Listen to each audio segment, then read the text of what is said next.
This is WAW! What a week. What a week. PoliTricks. Eita, hello, Dumelang. How you guys doing? Welcome to another edition of #PoliTricks with Botsang Modimowame Moiloa. This is WAW, what a week. Yo, what a week indeed. Yeah, Brother Fresh, welcome back from your main job, your important job. And yeah, what a week worldwide, globally. Yes, sir. There's such a lot happening. And I think we have a packed show that we are going to be dishing out this weekend. In fact, without wasting any time, let's start with Johannesburg. The mayor of Johannesburg has been making headlines for the wrong reasons. He still has the brand new mayor smell. And already there's people who are upset, but there are people who also see where he's coming from. Yeah. What is going on with Mayor Dada Morero? As I was driving to the studio, I remember the song that I used to like after lockdown. That da. Like, I think they should have ushered Mayor Dada Morero into the chambers with that song. But Fresh, you are saying he's still the smell of a fresh mayor, therefore he's allowed maybe to have errors or make errors. No, I didn't even say he's allowed anything. I'm just saying he's new, but already there's talkability. Yeah, no, but I think he started on the wrong foot. Yeah. And for a seasoned politician like that, he has been on politics for a very long time. Sure. He has been an activist and all that. Some of the comments he would make at a policy meeting of the party that has deployed him, it was hardly a week in office. I think they were unfortunate and they were not well calculated. Okay, so for those that missed it, Mayor Dada Morero suggested that Johannesburg Metro Police hire foreigners. Yes. So that there's never a lost in translation situation. Yeah. Actually, in a nutshell. In his words, he said some of the cases, they can't solve them because the criminals will communicate in a foreign language that the JMPD police are not understanding, and in front of the police. Sure. So they manage it. I'll come back to that. What was he trying to do? And like I said, as you said, actually, there may be a good intention in that. But you must know the policies of your organization, because what he said, and he uttered in an ANC meeting, it was against the ANC policy of creating jobs for local people. And so there's the first thing. The other thing is his comrade or one of the cabinet ministers who's a policy developer for the ANC, or chairing that policy development committee and development of people, Mamuluku Kubai, Minister Kubai, has talked about how political office bearers should be trained, they must go and study and develop, and working hand in hand with higher education and so forth. If the language proficiency is the concern of Mayor Dada Morero, then what he should be suggesting is that the city must invest on training, upskilling them, or even recruiting officers domestically who are proficient in languages that they think they want to target. Let me use an example. Sure. One of the issues that city of Joburg has with illegal miners is Basotho, the Mozambicans, because they were people. Now, you can't tell me that in the entire of Johannesburg, you don't find Portuguese and the Mozambican Shangaan-speaking people that you can target and recruit. And that's the first part. But I think it was an unfortunate situation because he has created a problem now where the residents of Soweto or of Johannesburg has marched to his office in the past week to hand over CVs. That was a nice one, not in protest only, but to say, no, so since you've got vacancies. Clearly you've got jobs. You've got jobs. Hire us. Our CVs. And you see, you must also do a dipstick of before you utter issues.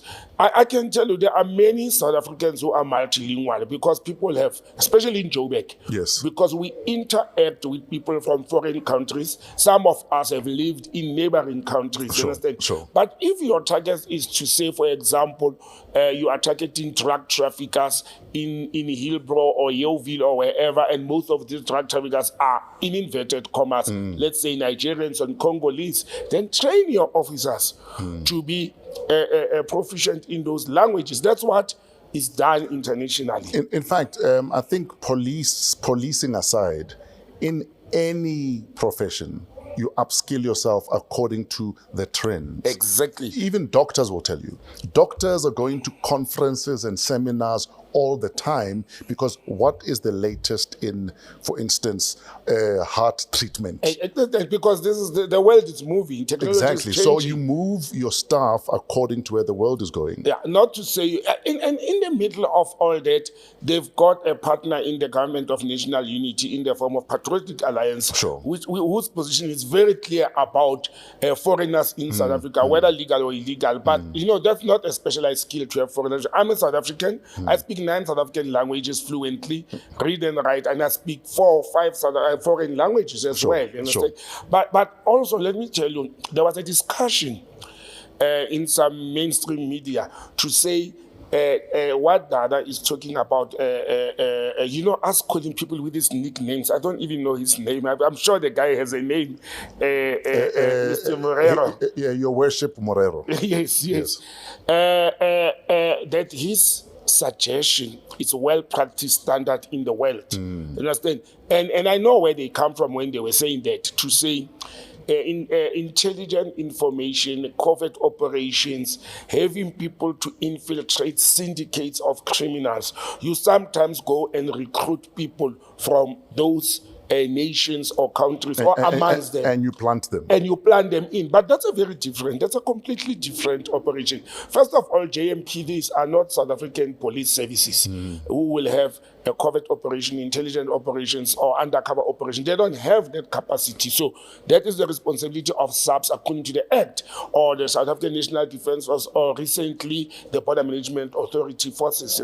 But you can't have that operation by JMPD. Sure. They are not having the competency. It's not within their act. Sure. To can do that kind of a job. So he overstepped. And you do have covert operations. You do have people that you plant into syndicates. Yes. It could be people from their own country, but it's a whole vetting process. It takes a lot to arrive at that. And we will never know about it. And we will because never it's know undercover. about it. Yes. You see, for example, again, one of the boo-boos he did this week was he got 9 court orders to can raid buildings Sure. that are, being hijacked. They call them hijacked buildings around Johannesburg. Yes. Now that happening, there goes Dada again in the middle of this whole thing and announces in the public platform to say they now have court orders for 9 buildings and they will be conducting those raids very soon. Why not keep quiet and raid? Again. Because you've got the paper that says we are allowed in the building. Exactly. Shh. Go do the raid. And Fresh, the other thing also with our democracy and legal practices, I still do not understand why would the city of Johannesburg, if they own a building and they think there is illegal activities happening, why should they first go and get a court order? I don't understand that. I own the building. In my records, that building is supposed to be empty. So you're a trespasser.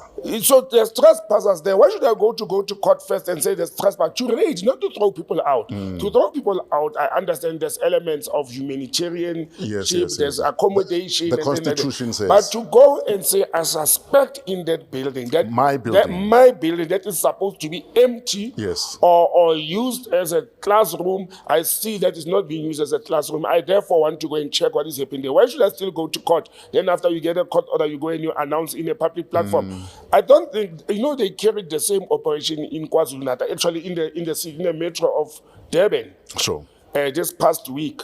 We never knew about it. That's why it was successful. It was regarded as successful. Yes. Over 180 illegal foreigners, as well as many drug traffickers, some armed, and they were arrested. It is a swift operation. I always tell people, military people as well as law enforcers, they're not drum majorettes. Sure. You don't go and play drums when you are approaching or do the sirens. You decide you have this operation and you carry out that operation. And if you must PR it when you've done the job.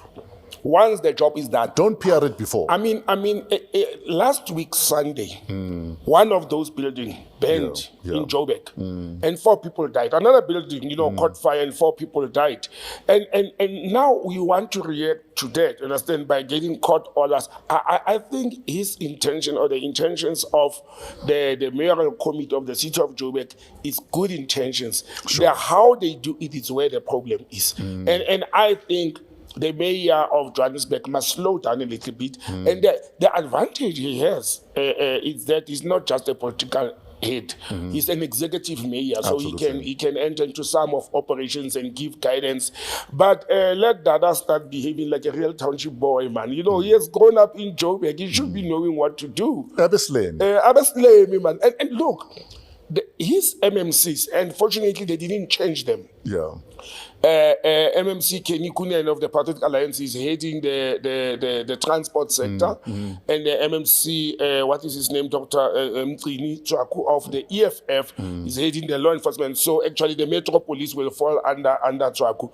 They had those operations several times last year, and they were very successful in Yeoville and Hillbrow and so forth. So they didn't announce, they pounced on suspected criminals. But I think what's also important is they have to be unrelenting about it. It can't just be a PR exercise and say, look, this is what we did. Yes. And it must be unrelenting such that people who are occupying these buildings illegally or people who are not documented have nowhere to hide. Exactly. And also, they must continue, continue. They must not do it once, then we clap hands, then these people go and fill up. Look at what is that Operation Valam Code. Not Valam Code, it's for potholes. There's one for the illegal miners or the so-called Zamazamas. Yes. That has continued for months now. Yes, it is still a problem in the province, but that a joint operation between SAPS and South African National Defence Force is bearing results, because that was not only about illegal mining, that was about other dangers that these illegal miners are causing to communities, to motorists, and to normal residents and citizens. I mean, the other day I told you I drove from the studio to my parents' home in Randfontein via the main Reef Road, because that's the road I'm used to driving from Joburg to West Rand. I won't drive on that road again,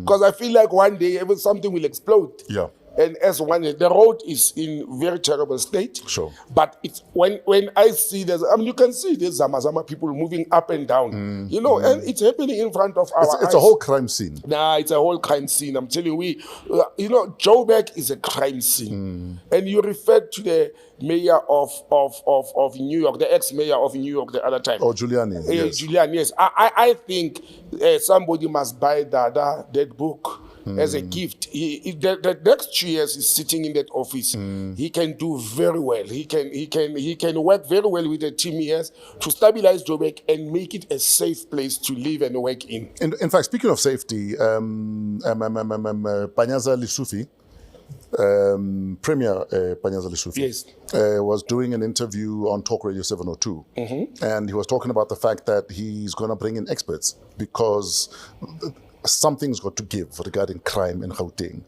and that he's willing to resign if he fails. But something has got to give. And look, I think as residents of Gauteng, we should give the premier and the mayors of these metros and municipalities and his entire Gauteng, whether you are in the Rand West, whether you are in Ekurhuleni or in Tshwane or wherever, the entire Gauteng, we cannot sit down and say, hey, it's dangerous to live in Gauteng, and we are doing nothing about it as the society or the residents. And I think we should rally behind the premier to make sure that we live safe with our communities. But like I was saying earlier on, for instance, regarding the raiding of buildings and other operations that they set up, if you're not consistent with it, you're not going to get results. And consistency is as fertile as inconsistency.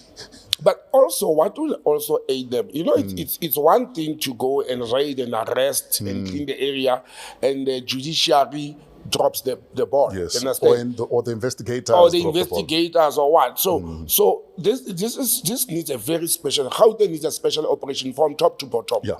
And from the whole value chain of combating crime. They must not say we arrested, we got the drugs, and the next thing, look at the volume of drugs that our police officers are capturing and arresting people in this country and in Joburg and everywhere else. What happens to those cases? Yeah. You understand? Also, we don't follow up as media to see how far did the prosecution go? What happened to those drugs? Are they destroyed or do they get stolen from police safe places? And because they are needed as exhibit to present in court. But I also first think our lawmakers must relook at what the Criminal Procedure Act requires as exhibit in court. And let me tell you, you use mitigating factors to minimize the risks. For example, let's use drugs.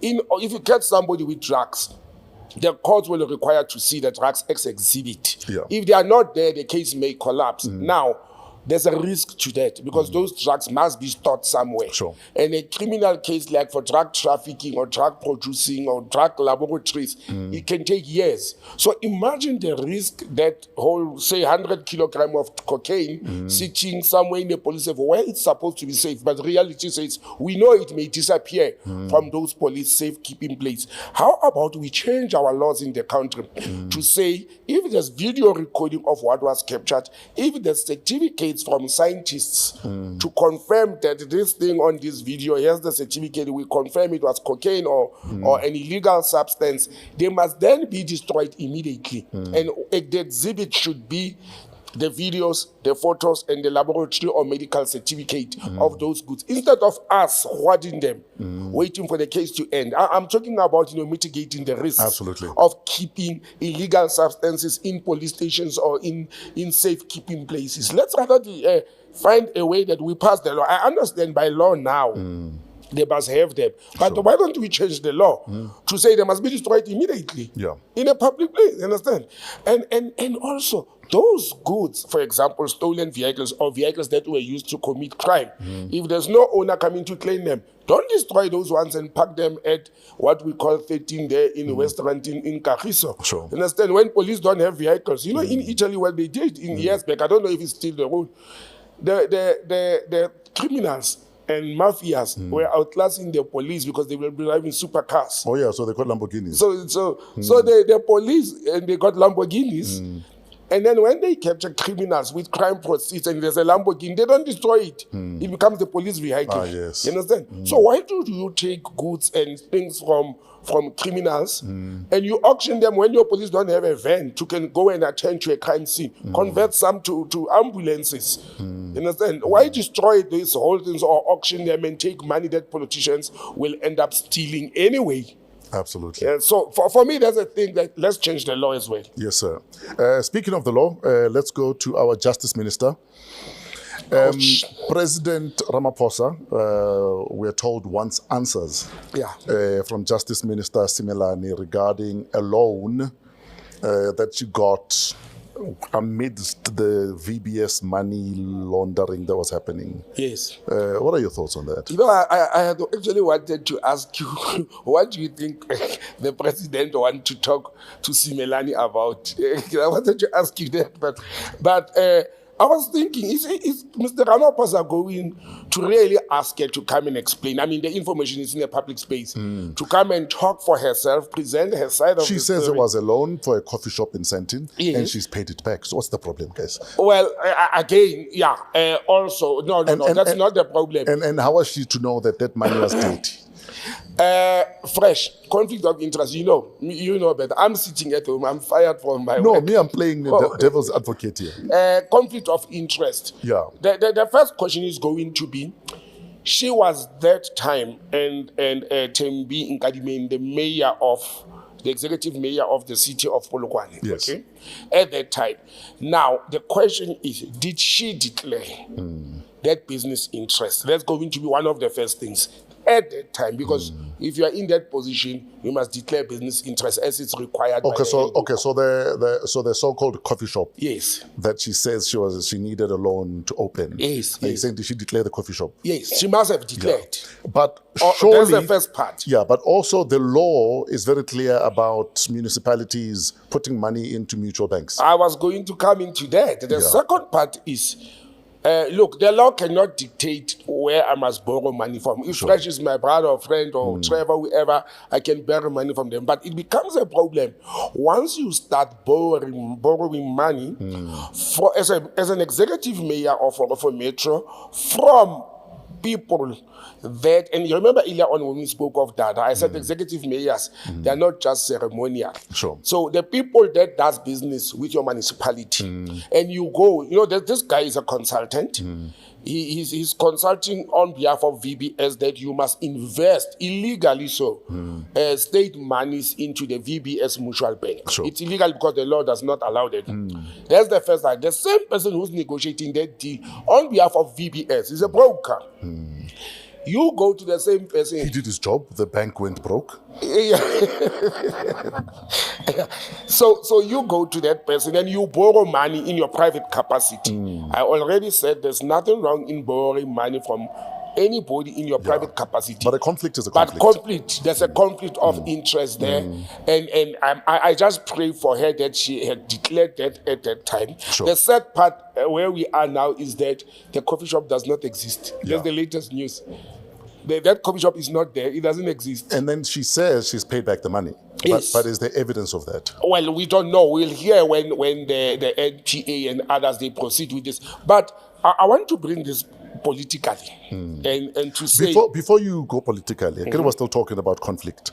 But surely also as Justice Minister, going after people that looted this bank is another conflict. Yeah, it's another Because you're going conflict. after the person that gave you $500,000 rand. Yes, you are supposed to be going after that person through what? Through one of your arms or your entities, the National Prosecuting Authority. Sure. It's it reported, but she's also a member, a senior member of what we call the justice cluster of cabinet. They've got clusters. So she's actually completed more than once, in this instance. So why does the president need a meeting or an explanation? Yeah, that was the question. Is it not clear cut? Actually, for me, it's clear cut. But you know what a Minister Simelane would have done? And I always tell people, it's not to say you are pleading guilty. Sure. You know what I'm saying? The great thing you have done is to pull a Zizi Kodwa on this thing. Step aside. Resign and leave this whole thing to say, and look, you are dealing with what, 540,000? And if you feel you've done nothing wrong, you can still declare that I don't think I've done anything wrong. I am not admitting any guilt. Yes. But for purposes of not spilling blood on my portfolio, on my ministry, I will step back until my name is cleared. Until my name is cleared, you understand? Yeah. And you also, what you can do is to aid the system and the process to move fast on your better so that you must not stay outside for a long time. And that's why I'm thinking this meeting is unnecessary, but maybe President Ramaphosa will, is following protocol to say, I sat down with her and we have agreed that she will step down or no, she's not leaving. It can go either way. But I was thinking about this. I foresee maybe 2 or 3 months salary being forfeited and then life carries on. Now, you see, if he does that, if forfeit for what? Forfeit for what? Remember those who had forfeited their salary like in the past. Yeah. Like they were naughty during COVID. They were naughty. One of my favorite ministers, Stella Ndabeni. I'm gonna declare right now. I've got a crush on Minister Stella. If you need a DJ anywhere, a minister, call me. No, Fresh, this is my platform to talk politics. Not your crash is there. And I hope Minister... No, it's at a ministerial level. Oh, okay. Yes. I hope it's not that I'm looking for a minister for my heart. Okay. Oh, yes, I hope Minister Ndabeni doesn't watch this show so that she must not hear that you've got a crash on her. I know she'll find out. My minister. Hi. Anyway, I was saying, you see on that, it was a penalty. It was a punitive thing. So it means I've done something wrong. Yes. But it doesn't warrant... I was naughty. Yeah. Now, if President Ramaphosa is going to do that on this is a criminal matter. Sure. I've mentioned it has an issue of conflict of interest. It has issues of declarations. I mean, for example, I'm a junior, you know, I'm not a politician, but I work for government. I'm sitting at home because of declaration of interest, not even conflict. Understand? If you recall why I was dismissed from work, it's because I co-published my biography. Sure. And the employer said, but you never declared that you've got a publishing company. Sure. You understand? So there was no conflict because I don't work for a publication. Exactly. I didn't take money. But that's neither here nor there. And you declared the book anyway. Anyway, I declared. That's why eventually a lower court came and said, but he declared this company, whether he declared wrong or right or what, but he declared. So in any way. So there's another, I don't think President Ramaphosa will go there. But this is the political part that I wanted to bring in Minister Simelane's, what is her first name? Tembi. Sure. Tembi Simelane. Fresh, this VBS thing and the report. Remember, there's a full investigative report on VBS. Do you guys, fellow South Africans, politicians, DA, EFF, and whoever is raising this issue now, want to tell me that in the two investigative reports of the VBS, was Minister Simelane's name not there when they were conducted years back? Sure. When the Daily Maverick, a media house, as well as the Sunday Times and all others who are behind this whole, in the Democratic Alliance and AfriForum and others now, when they were reading these reports and they were going for the Floyd Shivambos of this world, the EFF, and was Minister Simelane's name not there? Why are they bringing it now? Because the name must have been there. Sure. The name must have been mentioned somewhere because there's also been declarations by some of the people who have been accused for looting the VBS bank. So why are they going for it? And that's, for me, that's why it becomes political. Sure. And this is my suspect. AfriForum has become an administrative legal wing of the Democratic Alliance or White Capital, while OUTA has become the civic movement of the Democratic Alliance and white supremacists in this country. Minister Simelane, as the Minister of what do they call Justice. it? Justice, is supposed to be telling or guiding or overseeing that some of her comrades in the African National Congress, some who happens to be fellow MPs and fellow cabinet ministers, are charged and prosecuted for various criminal money laundering, corruption activities, whether they emanate from individual investigations or from Bosasa, including the president and the son, or from the Zondo Commission. I was going to say, from the Zondo Commission alone, Yes. her hands are full. Yeah, exactly. You understand? She's supposed to be implementing that on behalf of the government of national unity, that as they call it. Sure. And now the Democratic Alliance and all other political parties and the opposition, which is Umkhonto we Sizwe, as well as the EFF at the moment, number one and number two as opposition, they are sitting and saying, we want to see if you are going to prosecute your fellow cabinet members, Sure. you are going to charge them as well as that. And that's the problem she's sitting with, and she's not doing that. And I think they went for her because she's failing to act on this that are supposed to be prosecuted. And the argument again is, could she be conflicted being in that position? Look, at the moment now, she's very conflicted because now she's supposed to be going for the people who have committed crimes like her, and not necessarily with VBS. There's various ministers who are implicated in various forms of corruption and maladministration. I mean, I can mention the Tiger, the Minister of Minerals. He's been mentioned for Bosasa benefits and gains. They are not guilty. They have been mentioned. There's allegations. So there must be investigations by the police. There must be investigations by the National Prosecuting Authority and decision whether they are prosecuting them or not. And they must face the law. Now, we have casualties. We have the former Speaker of Parliament facing criminal charges and corruption charges. We've got the former Minister of Arts, Sports and Culture and Minister in the presidency for the state security. And what about others? Sure. What about other political office bearers from the municipal level right up to the presidency? You know, I made a quip this week to say the president's robbers, the canoeing men, the only men that I know moved from one country in the Orange River to another after robbing the farm of the president, was in court last week on Monday. Yeah. And something came to my mind. How come that South Africans are not worried that the number one citizen, President Cyril Ramaphosa, domestic helper, is a foreign national? She's Namibian. The lady who gave the mastermind Emmanuela the information, she's also Namibian. So President Ramaphosa thinks the people of Limpopo who are unemployed, who don't have money, who don't have jobs, they don't deserve to be domestic workers in her private farm. You know, that just crossed my mind. Why would the president hire a foreign national to be a domestic worker?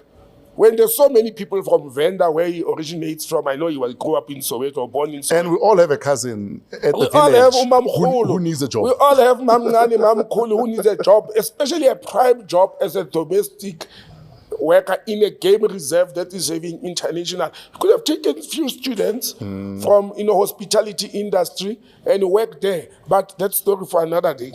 Absolutely. In fact, earlier on we spoke about the fact that Justice Minister alone with the Zondo Commission has a hands full. Yeah. And this week is Justice Zondo's last week in office. Yes. Does he have a legacy worth looking at and saying, wow, what a justice? Oh, I like it. Wow, what a justice. Fresh, I've got passion for the judiciary, the third arm, because I'm a failed law student or Yes, sir. graduate, whatever. I did 2 years, so I'm at least I'm a dropout. At least I finished some. Well done, Public well done. administration has law in it. I had to do public law as one of my majors, but so I had followed and I wanted to be a lawyer when I grew up. So the people who had shaped me in the legal background, the Justice Musinikes, we were both Pan-Africanists, and he was known as Advocate Musinik at that time. He studied law while he was in Robben Island.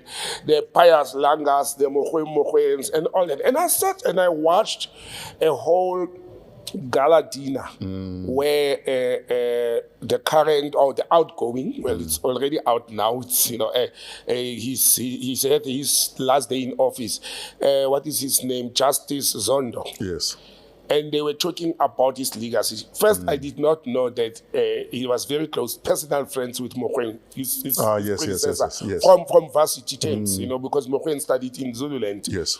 And also that he was at the helm of what is of interest to me, the Labour Court of South Africa, over 10 years, over a decade as the judge president of the Labour Court. And I'll come to that. And I listen to what people are saying when they talk of the legacy he's leaving. And I was listening to almost everybody. And people are talking about a legacy as if the Zondo Commission was his primary job. That was a commission. He was the chairperson. That was not... It could have been anybody else who could have chaired that commission. And you will recall that by the time the former Chief Justice Mogoeng chose him to preside over the Zondo Commission, Justice Mogoeng could have chaired it himself, because that's what President Zuma would have preferred, or Justice Mogoeng would have taken any other constitutional court, or high court justice. It could have been any. Yes. So I think it is wrong to limit the focus on Justice Zondo only on the Zondo Commission, which I call the Zondo Circus, actually. Because, that I will not forgive South Africans for allowing the Zondo Commission fresh. We wasted 2 billion on a what I call it, a gossip platform of corrupt political office bearers, because that's what happened there. It was corrupt political office bearers who were mainly, if not all, from the then ruling African National Congress. We spent 2 billion. We paid high-end lawyers, a lot of money. Those lawyers who were there prosecuting and what, they walked to the bench smiling. And today, not even a single individual has faced the might of the law. But, charged, prosecuted, and sent to jail. Yeah, but NPA boss Shamila Batohi was at Justice Zondo's farewell. Yes. And she said, not to worry, guys. Yeah, no, we are still coming. We've got this. Yeah, until when? The same advocate Shamila Batohi, few months back, she was lamenting that won't fly because they don't have the budget, they don't have the resources, they don't have the money. Now, suddenly, when she's on the gala dinner, it's like, we've got this, we're going to, when? Why this delay? There was a commission, there were investigations, there were witnesses who came there were documents who were provided. Again, it's what I always lament about, the delayed justice. Yeah. It becomes injustice. Not only for those who are there's a cloud hanging above their heads, who are alleged to have committed acts of corruption and state captured maladministration. Not only unfair to them, but unfair to us as a nation as well, where our monies were squandered, and now you even use 2 billion rands to investigate the theft of people. You understand? So I think they're delaying with this whole process. Look, I don't think it will bear any fruit. I put my last penny on the table. I don't think that a gossip that lasted almost few months will bear any fruit. But we were talking about the departure of Justice Zondo and the incoming of... And the legacy. And the legacy. So for me, I don't regard the Zondo Commission as the legacy. The gentleman has been in the legal fraternity from, I think, 1996 as a judge. One of the people who came young as a judge, and they've been there forever. I mean, he started at lower court. Before he moved to the Court, and he became a Chief Justice only for two years of his term, or 3, if maximum. But I will look at the Labour Court as his legacy, because that's where he served 2 terms. Full 2 terms, over 10 years as the Judge President of the Labour Court in this country. You know, the Labour, and being embroiled in a Labour dispute myself with the Labour Court, I will say, when I look at the Labour Court, there is no legacy that Justice Zondo is supposed to pride himself with. When I look at what is happening in the Labour Court, he was a judge president. I know he's not responsible as the justice person for administrative issues and processes and all that. But the Labour Court, and I don't know about Labour courts in other provinces. I can only talk about the Labour Court in Gauteng. It's a complete mess, Fresh. A whole lot of a mess to have had somebody who moved above the rank. By the way, Justice Zondo moved above the rank, as I said. He started at the lower court, the high court, up to the constitutional court, and the number 1 justice person in this country. And when I look at the Labour Court, the mess that is in the Labour Court, and one can say to me, but Botsang, you are not fair. You can't attribute that to the head. I said, but to who should I attribute to? If the fish rots from the head. On whose watch did it happen? On whose watch did it happen? And I said, you know, in my other conversation last week, that the labor issues in South Africa were during the liberation movement, at the heartbeat of the liberation movement. The labor unions and federations, the NACTUs and the COSATUs were the strongholds of liberation movements. When we transcended into the Democratic Republic, and then we had, you know, labor laws that are protecting us now. We had, you know, the network in working in with Parliament to can create labor laws. That is supposed to form the nucleus of the working class and the working force. And if we fail with the Labour Court, people wait for 5-6 years for their labor matters to be heard. I protected Justice Zondo as the Chief Justice when he said they don't have the money, they don't have the judges. The cabinet or treasury is not giving them money to hire judges. But when I enter the Labour Court, I can tell you, Fresh, not even basics. They're filing, there's files all over the floor. There's whole chaos there. And for me, the head should have stood up, especially being a senior judge in the country. Then he moves on to become a constitutional court judge. The Labour Court is infringing on constitutional rights of the workers. They're infringing on them. Now you become a constitutional court judge after becoming a Labour Court judge president. And you don't even elevate these matters, you know, to the constitutional court to say, but you are infringing on you know, livelihoods of human beings and people. Yeah, a lot of people's lives are literally on standstill. At a standstill. My life has been on standstill for the last 2 years. You understand? The labor laws are unjust in this country. That I can tell. One day I'll make a full documentary on how the labor laws are unjust towards the workers. They favor more those who have the money and those who are the employer. And unfortunately, big business and government, arms of government, who are having money to can fight this business, who are not spending their own money, can keep disgruntled employees tied up in the courts. Exactly, and that's where we are. That's why I'm a living proof that the government entities or private companies. And I've seen a lot of files in the labor court. I've seen people who are saying, I've been running this case for the last 6 years. 6 years. People go to court to get justice. And we still call that justice. That cannot be justice. And the judiciary... And you were there the other day. You're saying there's files all over the floor. Bro, you know, it's just that I've got a matter pending. So files could disappear, Mus. And let me tell you, when we enter the labor court, what happens? There's security guards and there's a sluice, that metal detector thing. Sure. Obviously, it can't detect documents. And there's lawyers coming in and out there with briefcases. I can take a briefcase and walk in there. They only check it when you go out. Sure. What is there? And you know what they look for? Court files. You can't take a court file out. Yes. Now I look at this whole thing. I can leave the file there and take documents as they are. Exactly. And walk out of that court. My own court file disappeared in the labor court for the last 2 weeks.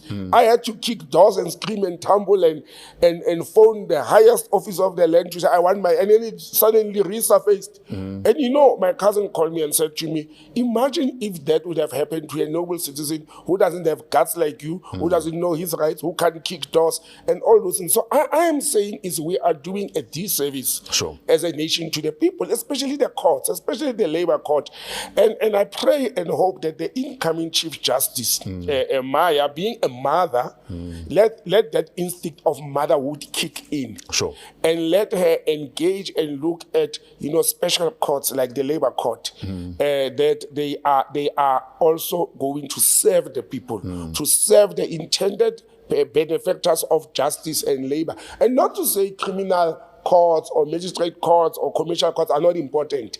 But all that I'm saying is, if you are in a battle with an employer who can spend 5 million on you or on legal fees to delay and derail and delay and derail, what is the justice system saying to us as noble and normal citizens? Absolutely. And I don't think there is justice in that process. And you know, we can throw around phrases like justice delayed is justice denied, but if things are not done expeditiously, things are being delayed. People with money can tie up cases because they know that, okay, Botsang is unemployed, therefore he might struggle if we prolong this process. Exactly, and give up on it. With taxpayers' money. Exactly, with taxpayers' money. So it's abuse of state resources. You understand? Although the law is talking about expedition, now let me make an example with the labor law. Sure. The Labor Relations Act in terms of when people take matters on review to the labor court, they will call it in criminal courts on appeal. Sure. They say this matter must be expeditiously be completed as soon as possible, especially from the CCMA, which is a lower court. Okay? Then they even put a period to say, if you have delayed at least 12 months. Now, 12 months is a lot not to have an income. Absolutely. But they put a period. Now you have cases that have taken over 12 months. And the state is not saying anything about that on why are we here? Why are we sitting in a labor dispute that is now over 12 months when the prescripts of the Labor Relations Act mention a maximum period of 12 months when the matter under review has to be heard? Then you've got people who have been sitting on cases for years. And I think, you know, Fresh, maybe me being in a labor dispute of this nature is the first time of this nature at this level. Maybe it was a calling. You know, I said that to myself to say, maybe it was a calling to can see what is happening there. Then I can expose or fight that, you know, unjust process. Because if we don't talk about it, if we don't have journalists and media people who write specifically about such things, the poor people, the unemployed, and the suffering people will scream and tumble on the side, and nothing will be done. Absolutely. And I think looking at the legacy of Justice Zondo, look, I focus mainly on the labor court because he served more time there. At the Concord, he didn't serve, you know, a lot of time at the Concord. And again, in the Constitutional Court also, you know, you are not alone. You don't sit alone there, and there's a bench, and there's others, even if you div. So there's people who crowd you and cloud you. You're part of a team. It's part of a team. So you can never be the number 10 or be the top goal scorer. Exactly. So it's part. So I wouldn't look, I don't undermine the importance of the work that is being done by constitutional court judges. I'm not saying that. I'm simply saying if I want to look at the best, it's I will say the court of this era to this era did its job properly. Absolutely. But as individuals, I will look at where you started your career and you came up. And what have you done outside of the team? What have you done? What are exceptional and outstanding things that you have done that we can look back and say, wow, one thing that I can give him credit for is whether people say he played politically or not, but when he was the Chief Justice, he was brave enough to jail a former president, and we had a number of problems and people dying. And look, whether it's negative or not, but he was brave enough to say, I don't care who you are, whether you are Fube or Zbari, or whether you are the former president or what, I'll send you to jail. And that's one of the things I can see, that he was brave enough. But he from the Constitutional Court to become the Chief Justice, the time span was very limited. Sure. So I will look at before, and I'm saying that as Zondo, I'm very sorry, scorecard, Labour Court, 1 out of 10. Sure. Because that's the experience that I have as a citizen. Yep. Absolutely. So one of the headlines is Saxon World moves to Parliament. Yes. Another headline says state capture suspects sworn in as MK Party MPs.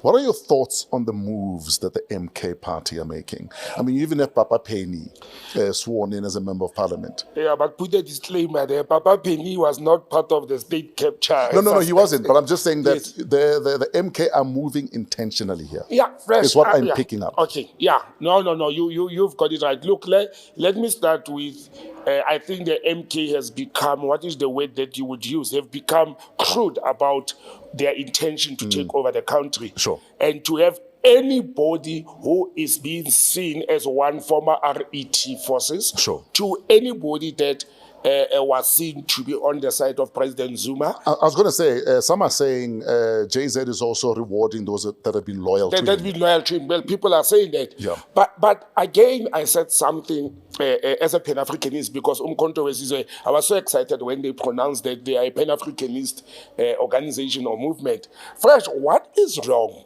And this is how I look at it. And I'll come to the media and shenanigans of individuals. Sure. What is wrong in Banabamba, the children that comes from one womb, organizing themselves, wrong or right, whether they've got a bad name in the past, coming together and say, we have been pointing fingers at each other.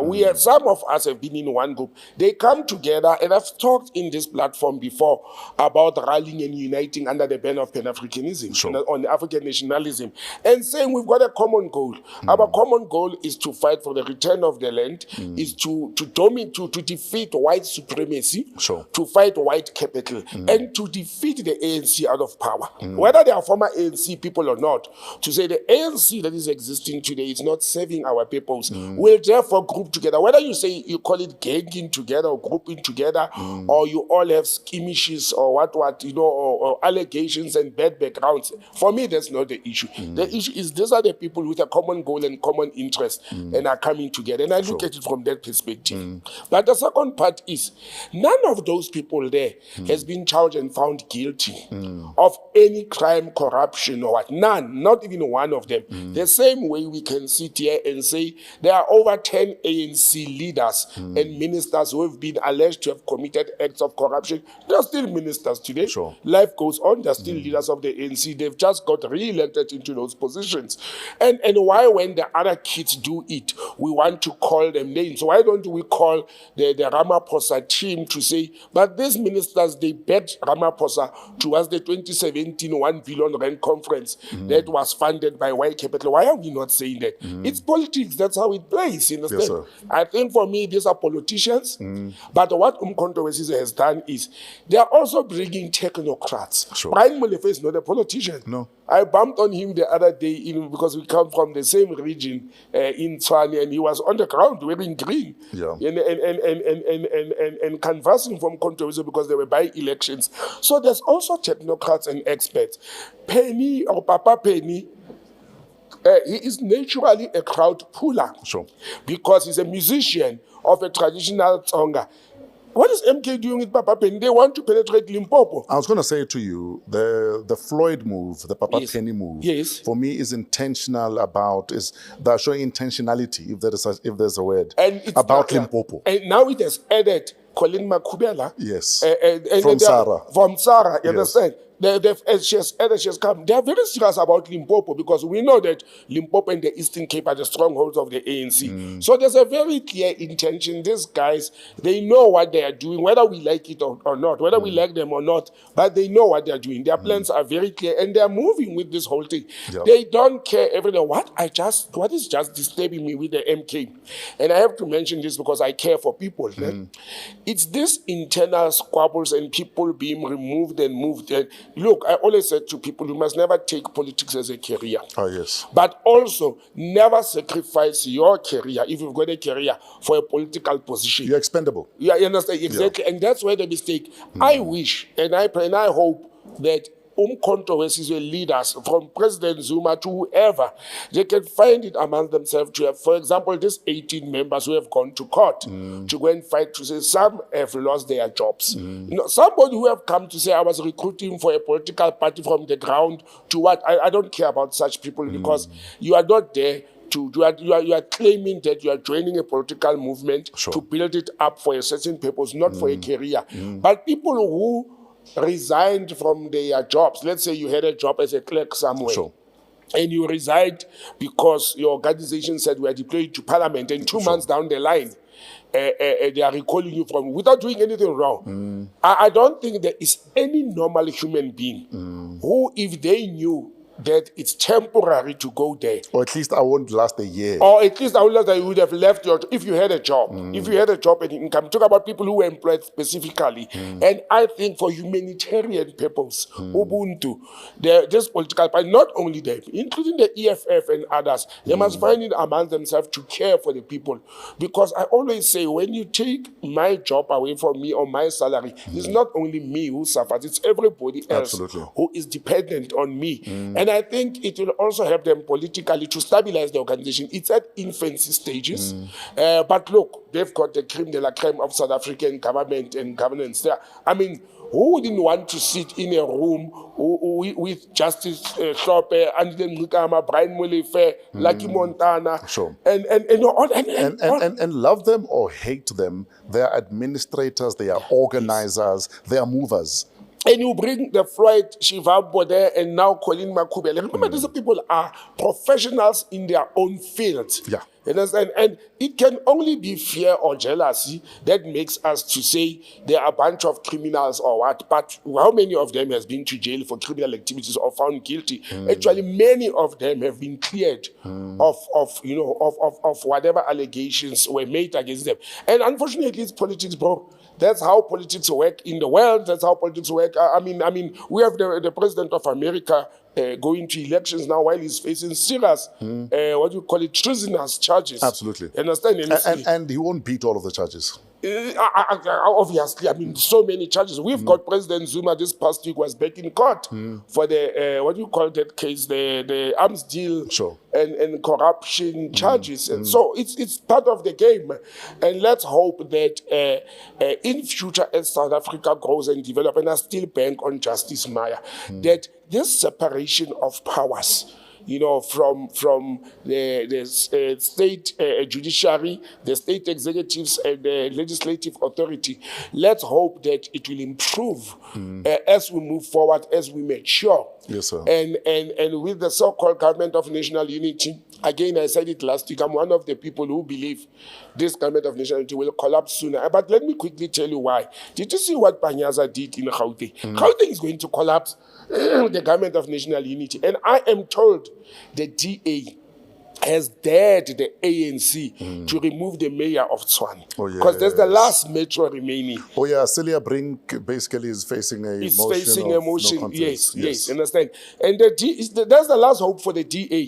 And if they do that, the whole of Gauteng will be back at the ends of the ANC, which I think is also undemocratic. That the ANC lost the metros and they got them through the coffee table. Understand? Yes, somebody may say if they are smart negotiators, they've negotiated themselves back into power. But what does it say to the residents or the citizens of Gauteng and those metros. Yes, I sir. want to see the DA's reaction once BRICS has been removed out of power. Then the whole of the Gauteng province, from provincial to metros, will be, the DA will be out of government. Remember, they're not part of the provincial government. Oh, yes. They were left out. And I want to see the impact that it's going to do towards the national government. I mean, last week we spoke about how the Democratic Alliance stood up and boycotted the presidential imbizo. I mean, you are part of, what do you call it? You are part of a government. Sure. They're not an opposition. And I'm very disappointed that to this day, President Ramaphosa, he jumps quickly to call the lady Simelane to come and answer for things that happened when, or that came out just past week. A week before, the DA ministers misbehaved. They disrespected their boss, Sure. the men who employed them, who gave them jobs. They didn't go to the presidential imbizo. I don't say the imbizo is a good thing. I agree with the DA for a change. That this presidential imbizo are a waste of money. You know, they spent over like 43 million rands, I think, for this imbizos only this time. And I agree with the DA, it's a waste of money because we don't see the fruits. It's a talk show. Yeah?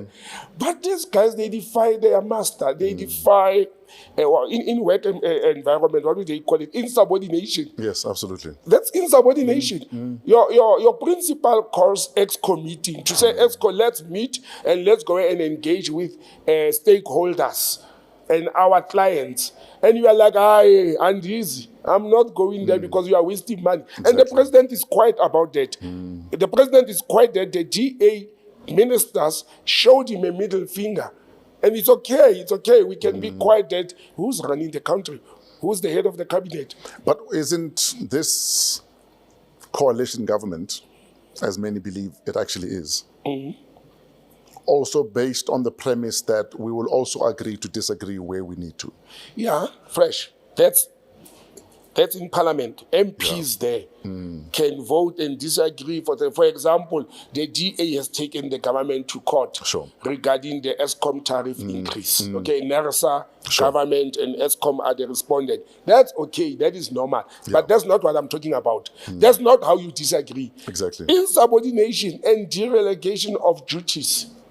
They failed to perform their duties. They were absent to go and engage with the communities or the nation about housing. Okay, the housing minister comes from somewhere, but whatever issue. Agriculture, for example, there's a growing of development of in-house agriculture in Gauteng. And the Minister of Agriculture was not there, Stian Hazel. He was not there.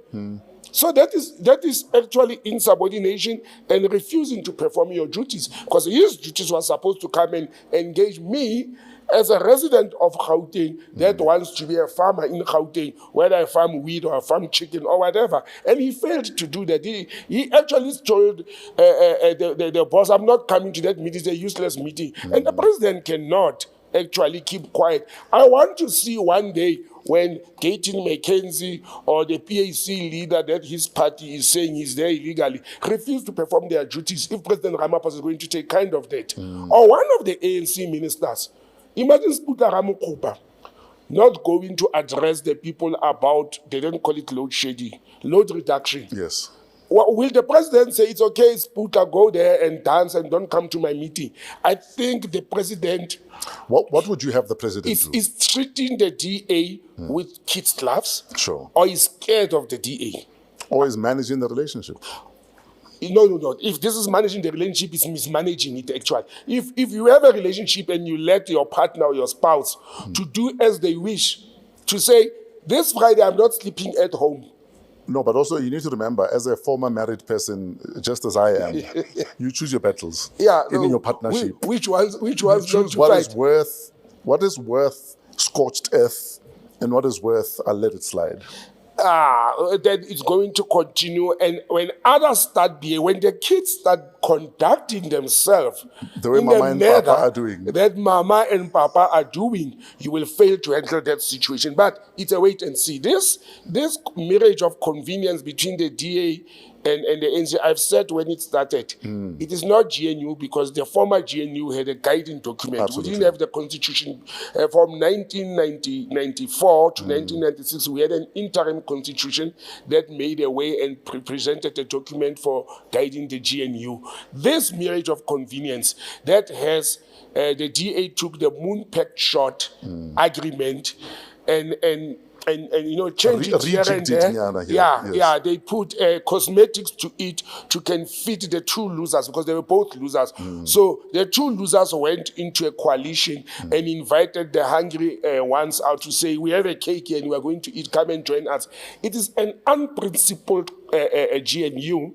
It's a misguided.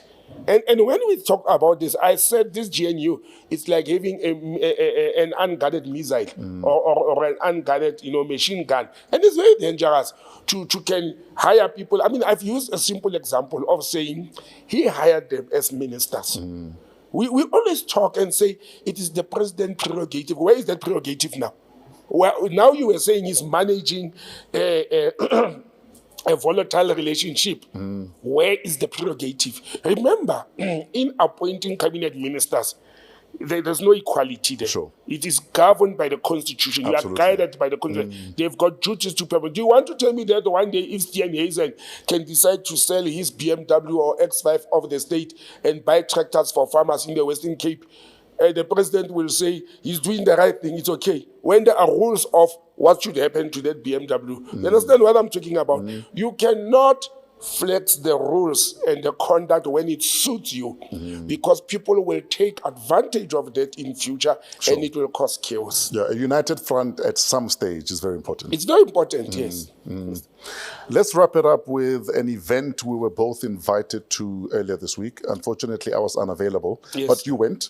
Yeah, I did. So what event was this? What was happening? Well, it is the Russian embassy being the forthcoming chair of BRICS. Oh, yeah, October. Yes, in October they are taking they are taking the chairmanship from South Africa. Okay. And we were both invited with other media personnel. It was a media event where we know that Russia is under sanctions, and also it doesn't have the voice globally to can communicate its as a country, its practices, its cultural programs or international. People think Russia exists to can fight with Ukraine, but that's not the issue. Russia is a founder member of BRICS, is the incoming chair of BRICS, and there's a lot of things that are happening between the Russian Federation and a lot of African states. There's a lot of projects and programs that are happening, and so this was a media event where media personnel were invited and from all sectors. And whether you are a blogger, whether it's podcasts and print media as well as social media, actually, the invitation was so broad that it had people from all sectors and spectrums. I met one gentleman there, I just forgot his name. He's an Afrikaner blogger. Now, I never imagined an Afrikaner in South Africa having a blog that is heavily followed, obviously, by Afrikaners and become friends of Russia or want to write. So the whole intention of Russia with this whole thing was that the world is being fed one-sided narrative about Russia and its relation to BRICS member states. And therefore, we must start moving and engaging other people to say, come and hear us, come and look at our projects, the things that we do in South Africa. One of the things that I've picked up regarding their cultural office in South Africa is the exchange program that they have with South African youth. One of the international programs they have, and it started on the 25th of August, and it's running throughout the whole of September. It's a program of media specialists or journalists or students. There's a competition they are running for people up to the age of 25 who are in the media and journalism process to write articles about Russia. They even say, the directive is very clear, they even say criticize us or write, inform us or write articles. So there's a competition where they will win scholarships and awards. And this has been running for 3 years. And none of our mainstream media, including our SABC, including our own government, which has a bilateral relationship with Russia, and Russia has a cultural office in South Africa. None of South Africa never participated in this event event. It's the third year. And a lot of countries are participating in it. So we have journalism students, we have media students, Sure. or young people who are no longer even students, who have just become a graduate or journalist, and they can participate in this competition. So I'm going to urge people to actually go to the Russian embassy website or cultural website. That was one element about the media, and they showcase a video fresh of the things that Russia has done for the world, the opportunities that are sitting there, but because of the trade economic embargo that Russia has, to say to other countries and BRICS member states and friends of Russia, we have this, we can partner with your country. Yes. Let us do this. One of the things that we spoke about, last year sometimes, was Russia extending its arm to South Africa and say, we've got oil. We can come and open a refinery in South Africa, and you can get oil cheaper. And you produce your own, fuel.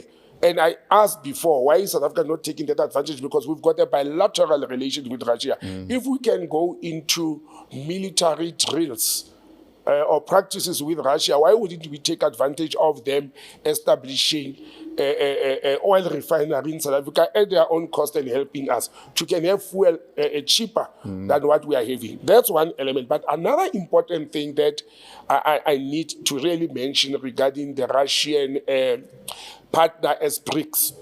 South Africa is a very important BRICS partner, and we are a country with debts. Sure. We still go and borrow money from the IMF and the World Bank.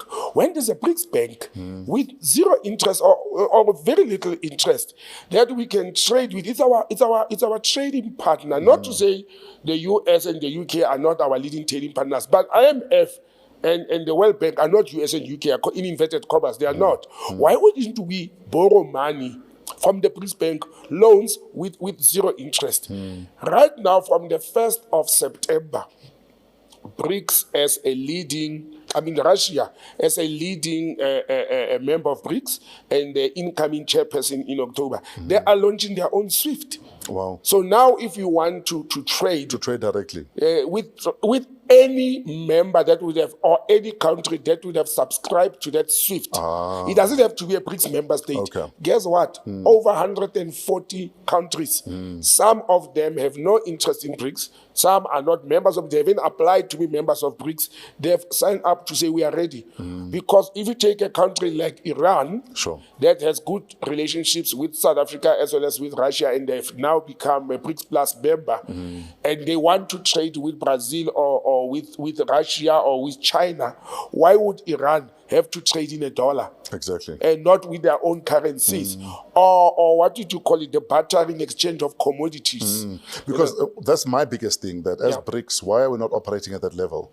Where we say, okay, you've got oil, we've got diamonds, we've got vegetables, we've got this, we've got whatever commodities. Yes. Why are we not bartering? Where we can barter. And you are correct. That's one of the things that Russia is bringing to the awareness. Remember, Colonel Gaddafi tried to do that with Africa, to use our gold, diamonds, and God-given. Whatever your strength is, should be what you're trading in. Should be what you trade in. Let me give you an example. Right now, the South African citrus farmers, they are owed over 100 million US dollars by Russia, because before the embargo they were sending citrus products to Russia. Our own agricultural products, they are not being paid. Russia can't pay them. You know why?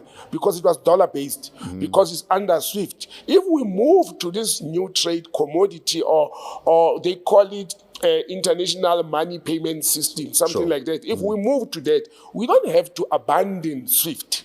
We can move into that and say, when we trade with our West, when we trade with the UK and the US and others who are not members of the new trade system, we will pay with this one. Then our citrus farmers that Russia owes money, they can be paid. That's the thinking that we are supposed to bring into the picture. But let me tell you why our government is dragging feet. And I don't know if you are aware that South Africa has dropped the ball in activity. There's no more noise about BRICS. Although our Sherpa is still active there. We had the owner of IOL, Mr. Iqbal Saif, has yes. been the chairperson of the BRICS Business Council, understand, at the moment. So we have been active, but that's put behind. One, because the chairperson was Iqbal Saif, and we know what white capital and white business is view on with Iqbal Saif. That's one part. The second part is fresh.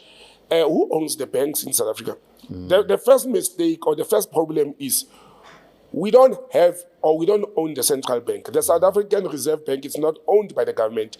The government deploys the governor and the administrators there, but it's a private entity. It has shareholders, even if the government is a minor shareholder there. That's one element. So it is going to be very difficult for us to can make decisions that will be of national interest in global trade because of that problem. The second part is commercial banks are being used as the bankers for the government, first of all, as lenders to government and to individuals, you understand?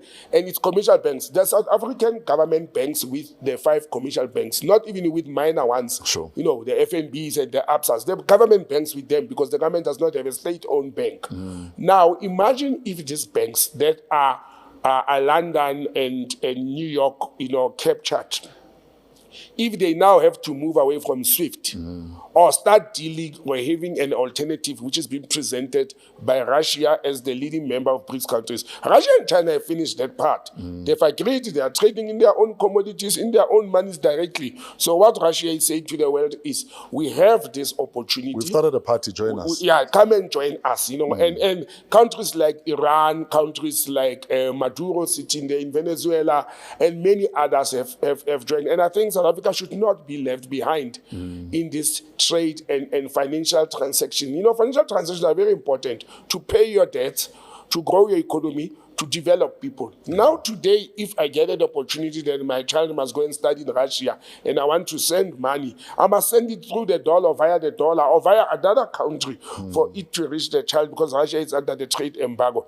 We are not under trade embargo between us and Russia, so we should not be shy as a nation to can improve our regime. We are better off, fresh. I can tell you, any economist will tell you that we are better off to benefit if we do trade with Russia or with BRICS member states than with the old, you know, Commonwealth member states. Because we are sitting there as members of the Commonwealth, which is what, historical?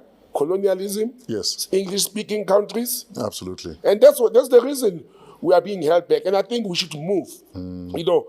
And in us bringing young ministers, we should also bring young and fresh ideas to say the world is moving to the east. There must be different ways of doing things because we've been doing things the same old way, and more often than not, we get the short end of the stick. Yes. Look at what the U.S. U.S. is not even producing much oil than African states, Nigeria, than Venezuela, than Iran, or any other country. And the oil, it's based on the US dollar, who are not the largest and the best oil supplier of the world. Why the dollar? Why would Nigeria not sell crude oil to South Africa in exchange for gold for their oil? You understand? Or any other. I mean, for me, it's if we are not going to wake up and bite the bullet as a nation. As Africa, we are the biggest and the most advanced economy in the continent. And if we don't take advantage of that and trade with countries that will benefit us. Yes, back when we grew up, we were told Chinese products are what? What is the word that was used? Fong Kong. Fong Kongs. We were told they're bad. They are Chinese. We were never told that the sneakers we used to wear were actually made in China and labeled with German, American brands and the British brand. You understand? But now China produces everything. If you look at India, it's the world leading country, another member state. It's a well-leading country on IT equipment, the computers and all that. Look at the number of IT specialists that India is producing and feeding the world. Sure. And why don't we align ourselves with those people? Understand? We are chasing finished product. We don't want to have be part of the process. Being part of the process, Yeah. it will benefit us as a nation. Absolutely. But I think the things will move a little bit fast. I think we had problems internally as a country, politically, but we dropped the ball. BRICS, we went a little bit slow and silent. in our chairmanship era. Yes, sir. That's my observation. Now, looking at the GNU or the coalition government currently, and that already it's teka-taking, there's a bit of volatility between the ANC and the DA. Yes. We also know the DA's position when it comes to Russia and Ukraine. Yes. Russia about to be the new chair of BRICS. How will those dynamics play out, do you think? Well, Fresh, again, you'd like to put me as if I'm a sangoma. It's going to be a tough one. I can't be a sangoma of politics. Look. But do you think the DA are going to stand up and protest? And if they do protest, what would they have South Africa do? Look, remember, I think one of the deputy ministers of DERCO, if I'm not wrong, I can't remember well, maybe from the DA. But the DA must understand that being in government, you are part of government. And there's government policy positions. Yes. I think they will still go ahead and make noise about their position regarding BRICS, regarding Russia, regarding a relation with what they see with a Zionist eye, being friends of Israel. We know the DA position on Israel. And the government position on Palestine, you understand? Yes. I mean, we have been in the ICJ and the ICC. I think they will still continue to make noise, but they don't have a choice at the moment because there is a policy position of a country. There's a foreign policy of the Republic of South Africa. Yes. South Africa is one of the founder members of BRICS, and I don't think South Africa should even blink in thinking of dropping the ball. Actually, I think South Africa must tell the DA, which is part of South Africa, to say, we would rather divorce the IMF, the World Bank, the Commonwealth, and the European trading. We are not saying we are not trading with them, Sure. but we are saying we are putting our concerted effort towards the East. Absolutely. But I think they're going to be very critical. I just don't know. I just forgot who are the deputy ministers of DERCO. I think it's Alvin Botes at DERCO. Is it one deputy?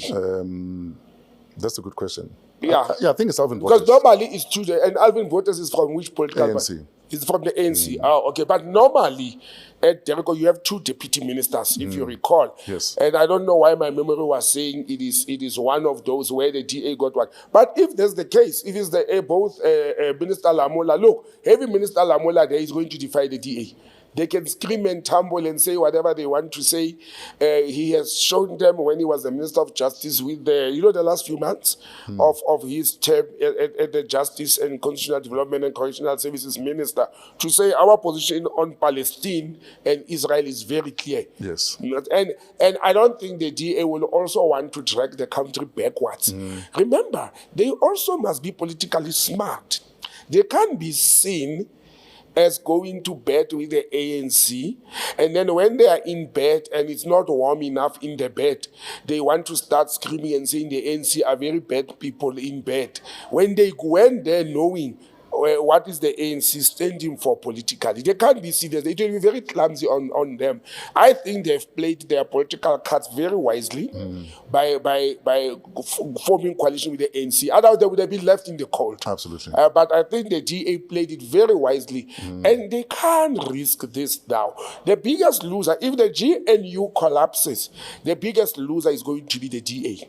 Everybody else will benefit because the ANC will just need either Umkhonto weSizwe or the EFF, one of the two, to replace the DA. They already have the little smaller yana ones like IFP, PAC, and Patriotic Alliance. They have them already.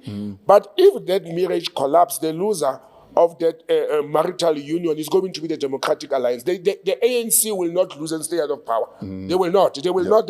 They will not say DA go and govern with those leftists. No. The ANC will say, I'm staying. I'm the leading party in the country with 40%. We'll find someone else willing to play. We'll find somebody else. You know, when you divorce, you can just marry another person. Yeah. Even if it's a younger person with a younger person. The ANC just need the EFF 10.9%, 9 point something percent, then they will remain.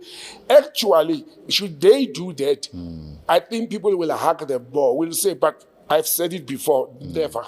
The ANC will never divorce the DA. It may happen out of anger and frustration, like it happened in Gauteng. Panyaza there was a bold move for Gauteng province, and I don't want to articulate it to Panyaza Lusufi alone. I want to say the ANC in Gauteng put their foot down to say the Democratic Alliance is not going to bully us. We have our own constituency that we represent. And look, in Gauteng, there were even less than 14 Gauteng, I think so. They're about 35% plus minus, but they took a bold stand. So I think for progress' sake, for international relations picture, the DA must behave. They must toe the line. Yeah, they must toe the line. We've got a national position as a country, and we cannot draw back. You know, it's the same as in the yesteryear when the DA wanted South Africa to impose sanctions on President Mugabe. How on earth do you do that? And President Mugabe, as way back, the late, may he still rest in peace, as way back, fresh, before BRICS, before BRICS was formed, I've told you it was how BRICS was formed. It was during the time China and Russia were having this bilateral. There was IPSA, India, Brazil, South Africa. They were having the South-South cooperation, the South countries, South America, South Africa, of Africa and South of Asia. So the IPSA and these two, and then it formed BRICS. Long before that era, and I remember IPSA was formed around 2002, 2003, it started that time. Before then, President Mugabe has said to the world, I do not know why people are concerned about the West where the sun sets. We must focus on the East where the sun rises and the future is there. The man had wisdom, he had vision. And today, what is happening in the world, the Asian tigers have come up to show the world we did it without the West. We did it with embargoes. We did it after Japan was destroyed during the Hiroshima. And we can do it with our African, fellow counterparts and the Arab in the Middle East. And I think South Africa must stay on that line. Then we will be a good country. I want to see myself at an old age as a retired diplomat and say to people, guys, when IPSA was formed, I was sitting in Brazil. I was there. I was in the meetings that wrote those notes. And we used to motivate to President Mbeki why IPSA is important. When BRICS was started, I was at home by doing international relations for the Department of Transport through an agency of transport, and I was saying this Africa Trade Corporation, cross-border movements as well as movements of goods and people in the continent and towards our trading partners. It's very important for the future of this country. And that's what I want to say. I've got nothing to benefit from that, but the whole country will benefit if we stay focused and we toe the line that our forebearers have laid the foundation for. It's us touring the line. Yes, sir. Yeah. Now, before we wrap up, the other deputy minister you're looking for is Miss Anna Thandi Moraka. And she's from which? Also from the ANC. From the ANC. No, then it's safe. Oh no. They kept Deco in a lager. Ramza is clever. Yes. Oh yeah. I knew there were two deputies. I actually never. No, because also you can't risk. I mean, the DA run that tongue. No, but you can't risk. Actually, looking at it, he actually they were smart. Look, I must clap hands for President Ramaphosa. Now looking at it, it's not only that. Look at housing. They're both ANC. There's a big infrastructure department. Look at what he did at Public Works. DA wanted it to make noise. He moved the former minister to say, stay there. And then you look at correctional services, justice. You know that it's ANC dealers. Yes. Advocate, I think he's an advocate, if I'm not wrong, Nell, the deputy minister of the troubled Simelane. Yes. He's also from the ANC. Adrian Nell is from the ANC. So I checked it because I wanted to call him this week for my own problems. But I think the establishment of the executive authority was, in these circumstances, it was handled very well. Yes, sir. The PAC is making noise about give this man the land part. But no. Then if that is the case, if the entire Derco is Luthuli House, then DA will make noise outside. And they will be alone. They'll be there with, look, Freedom Front Plus doesn't involve itself a lot on international issues. They focus mainly domestically. Sure. taking care of their constituency democracy. They operate more like a local party.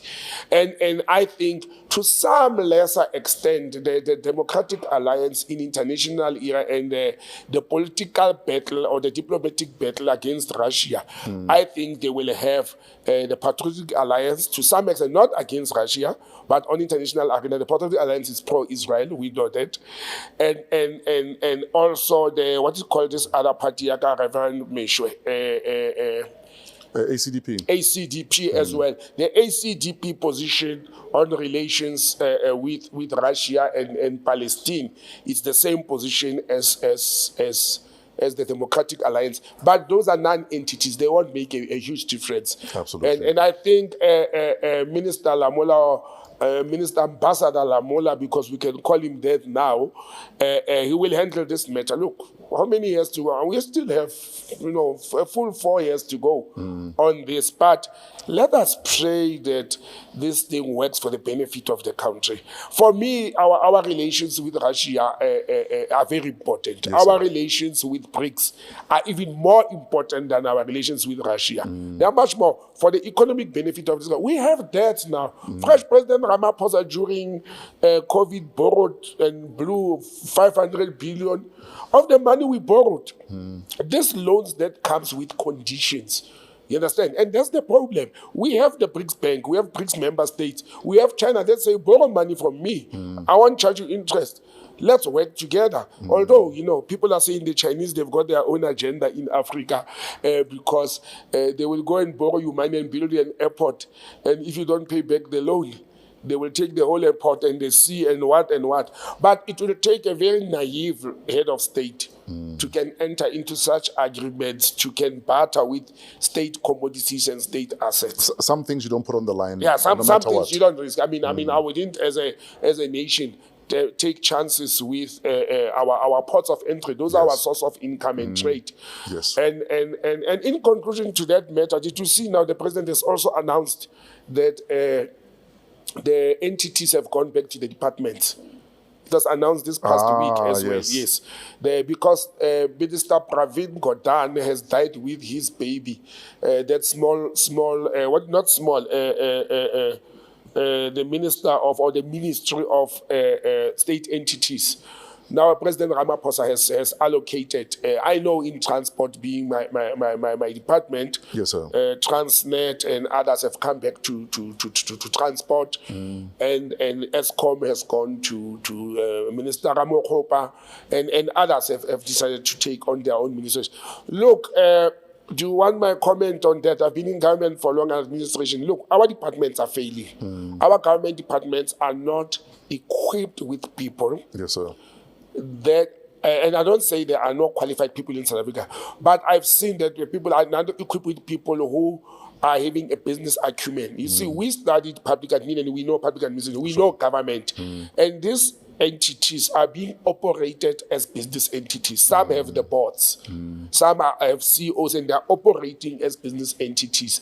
I am just worried that will continue. We know that them collapsing and them failing, it was not because they did not have the right people in the right positions. It was corruption and maladministration. That's what caused some of these entities to fail. As it was said, it was intentional hollowing out. Exactly. So I am worried that them going to the mother department, it's a good thing, I must say that first. It is good that South African Airways, Transnet, and others are with the Department of Transport. And I'm using transport as an example. But whether the department at headquarters, do they have capable and competent people to can absorb this extra responsibility that have come and turn around these entities? But remember, the government has a plan to say the Ministry or the Ministry of Performance Evaluation will aid the president to can oversee this transition and this process and the reporting. Let's hope. And look, they've got good people there. I don't undermine and underestimate the capabilities of Minister Nchabeling, for example. And I think the government is technocrats, man. If this MK-ANC thing can die, and we have those experts and technocrats sitting in those MK seats as backbenchers in parliament, they can contribute a lot. Yes. towards stabilizing the government. If we were thinking of using those people to stabilize and to also strengthen the performance of government, even if it's at municipal level. We need to play to every single person's strengths. Exactly. For purposes of advancing the country, not personal gains. Not personal gains. Yeah, and not even then party this country politics. will move. We will move fresh. Fly. Not even in party politics. You know, right now, I'm thinking, am I going back to work? Do I really want to go back there? Legally and financially, I want to because I'll have an income and a stable job. But I was thinking, 26 years of my life, 13 years in the cross-border road and border management field, 13 years in the diplomatic field, 26 years in international arena, if you look at it. And I'm thinking, do I really, let me pack my bags and leave and go and do media? Because I've fallen in love with this, associating with you is very bad because the state may lose me to this whole thing. I'm thinking of going to the BRICS summit, not as a trade or a diplomat, a person, or for government. But as a media person. As a media person, understand? And what a loss. Well, I'm saying I sit here and I talk on what BRICS should be doing, what is the history, and what should happen. Somebody will sit there, but why don't you go and share that at the BRICS seminars of government? I'm like, it doesn't. What am I benefiting from that? I'm benefiting. I was in. They didn't appreciate me. I'll do it from outside. You see, and these are some of the things that the guy, and I don't want to talk about Botsang.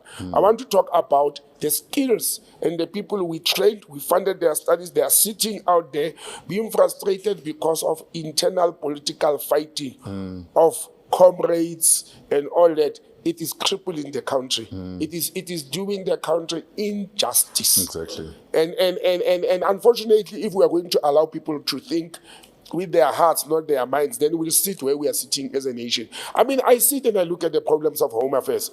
I sit and I look at the questions that the Minister of Home Affairs is asking.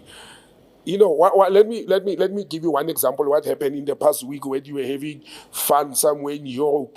I don't know when are you going to go and DJ in China or for the BRICS summit. I was in China over Easter. You stayed. Yeah, I remember that. But let me tell you, did you see the story of a South African consul general in United Arab Emirates? Who was selling visas? Who was selling visa material? Allegedly, yes. And he took his son there and all that. When that case ended, I said, if they give me that case, I'll break it. If it has happened, I'll break that case up in 5 minutes.